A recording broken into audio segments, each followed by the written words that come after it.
வணக்கம். இது பரதி ஊடகத்தின் இரவு நேர பிரதான செய்திகள். முதலில் தலைப்புச் செய்திகள். போதைப் பொருளுடன் சிக்கிய கணவர் பதவியை துறந்த அனுர கட்சி உறுப்பினர்.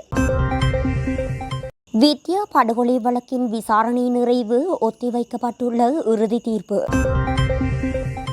டக்ளஸ் தேவானந்தாவை தேடிச் சென்ற CVK வெடித்த புதிய சர்ச்சை. நெடுந்தீவு பிரதேச சபையின் தவிசாளர் குற்றப்புலனாய்வு பிரிவால் கைது.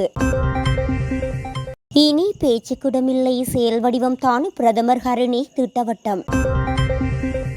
கண்டியில் விடுதியொன்றிலிருந்து சடலமாக மீட்கப்பட்ட வெளிநாட்டு பெண். திருகோணமலையில் எரிந்து நாசமான கண் பரிசோதனை நிலையம். மாகாண சபை தேர்தலை நடத்துவதில் சந்தேகம். இனி தொடர்வன விரிவான செய்திகள்.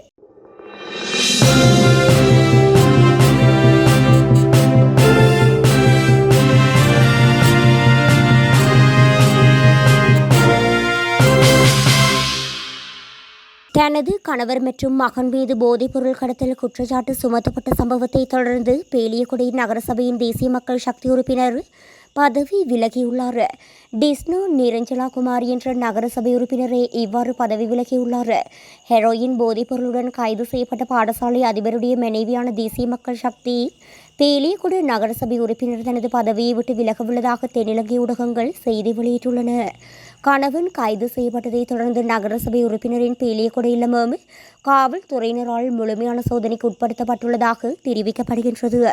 இருப்பினும் சம்பந்தப்பட்ட வீட்டில் போதைப்பொருள் கடத்தல் தொடர்பான எந்த சந்தேகத்திற்கிடமான நடவடிக்கையும் கண்டறியப்படவில்லை என்று கூறப்படுகின்றது.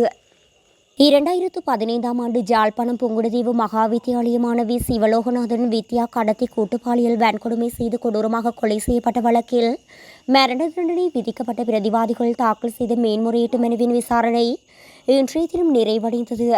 இந்த குற்றத்திற்காக மரண தண்டனை விதிக்கப்பட்ட சுவேல்குமார் உட்பட 7 பிரதிவாதிகள் தாக்கல் செய்த மேன்முறையீட்டு மனுவின் விசாரணையை உச்சநீதிமன்றம் முடித்துள்ளது.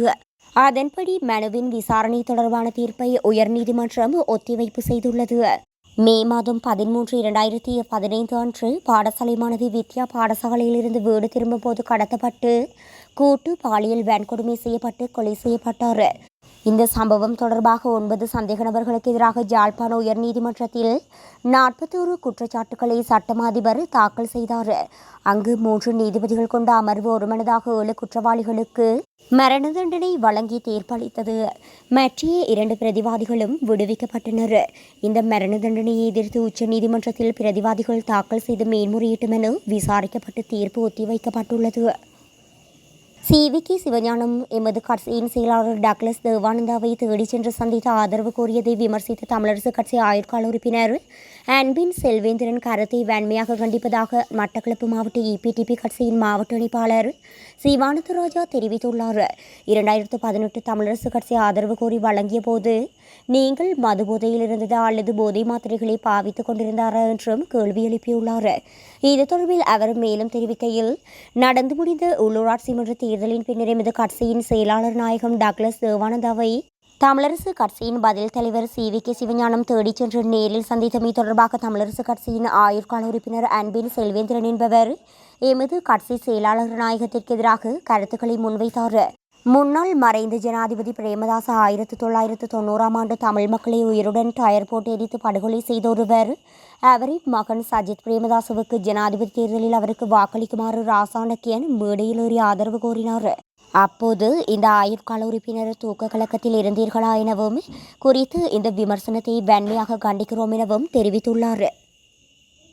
நெடுந்தீவில் தொல்பொருள் சுவடியை சேதப்படுத்திய விவகாரத்தில் தமிழரசு கட்சியைச் சேர்ந்த நெடுந்தீவு பிரதேச சபையின் தவிசாளர் மற்றும் ஒப்பந்ததாரர் ஆகியோர் ஜாழ் மாவட்ட குற்ற விசாரணை பிரிவு காவல்துறையினரால் கைது செய்யப்பட்டுள்ளனர். குறித்த கைது சம்பவமானது இன்றைய தினம் இடம்பெற்றுள்ளது. இதுகுறித்து மேலும் தெரிய வருகையில், நெடுந்தீவில் வெடியரசன் கோட்டை வீதி புனரமைப்பின் போது தொல்பொருள் சின்னமாக அடையாளமிடப்பட்டிருந்த பகுதியொன்று சேதமாக்கப்பட்டதால் நேற்றைய தினம் சாரதிகள் கைது செய்யப்பட்டு காவல்துறையினரால் பிணையில் செல்ல அனுமதிக்கப்பட்டனர்.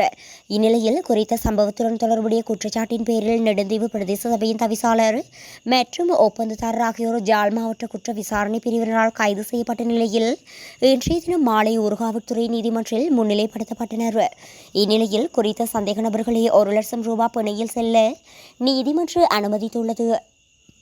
புதிய மாற்றத்தை நோக்கி செல்கையில் மாறுபட்ட கருத்துக்கள் தோற்றம் பெறுவது வளமையானதே. திட்டமிட்டபடி அரசின் தீர்மானங்கள் நடைமுறைப்படுத்தப்படும் என பிரதமர் ஹரணி அமரசூரிய தெரிவித்துள்ளார். புதிய கல்வி மறுசீரமைப்பு தொடர்பில் குளியாப்பிட்டிய கல்வி அதிகாரிகளுடன் நடைபெற்ற கலந்துரையாடலின் பின்னர் ஊடகங்களுக்கு கருத்து தெரிவிக்கும் போதே பிரதமர் மேற்கண்டவாறு குறிப்பிட்டார். இதுபற்றி அவர் மேலும் தெரிவிக்கையில், புதிய கல்வி திட்டம் தொடர்பில் தொழிற்சங்கங்களுடன் பல சுற்று பேச்சுக்களை நடாத்திவிட்டோம். தொடர்ந்தும் பேசிக் கொண்டிருக்க முடியாது. புதிய மாற்றத்தை நோக்கி செல்கையில் மாறுபட்ட கருத்துக்கள் தோற்றம் பெறுவது ஒன்றும் ஆச்சரியமல்ல. அரசாங்கம் என்ற வகையில் சில முடிவுகளை எடுக்க வேண்டியுள்ளது. புதிய தொழில்துறையை உருவாக்கும் வகையில் கல்விக் கொள்கை மறுசீரமைக்கப்பட வேண்டும். நாட்டில் வேலையின்மை பிரச்சினைக்கு கல்விக் கொள்கை ஒரு காரணியாக உள்ளது. இதற்கு தீர்வாகவே புதிய கல்வி மறுசீரமைப்பை அறிமுகப்படுத்த தீர்மானித்தோம். தீர்மானங்களை செயற்படுத்த வேண்டும். பாடசாலை நேரங்களை நீடிப்பது தொடர்பில் பாடசாலை அதிபர்களுக்கு அறிவுறுத்தப்பட்டு கல்வி அமைச்சினால் சுற்றறிக்கை வெளியிடப்பட்டுள்ளது. கண்டி பிரதேசத்தில் இன்றைய தினம் வியாழக்கிழமை விடுதியொன்றிலிருந்து வெளிநாட்டு பெண் சுற்றுலா பயணியொருவர் சடலமாக மீட்கப்பட்டுள்ளார். இவர் கண்டி அருப்பள தர்மசோகா மாவட்டத்தில் உள்ள தனியார் விடுதியொன்றில் இறந்து கிடந்த நிலையில் சடலமாக மீட்கப்பட்டுள்ளார்.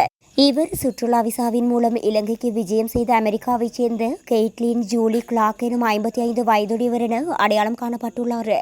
இவ்வாறு உயிரிழந்த பெண் 3 மாதங்களாக வாடகை வீட்டில் தங்கி வருகின்றார். இவர் கடந்த 4ஆம் தேதி செவ்வாய்க்கிழமை சிகிரியாவுக்கு சுற்றுலா சென்று வீடு திரும்பியுள்ளார். பிரேத பரிசோதனைக்காக கண்டி தேசிய வைத்தியசாலையின் புனவரைக்கு சடலம் அனுப்பப்பட்டுள்ளது. சம்பவம் தொடர்பில் கண்டி போலீசார் மேலதிக விசாரணைகளை மேற்கொண்டு வருகின்றனர்.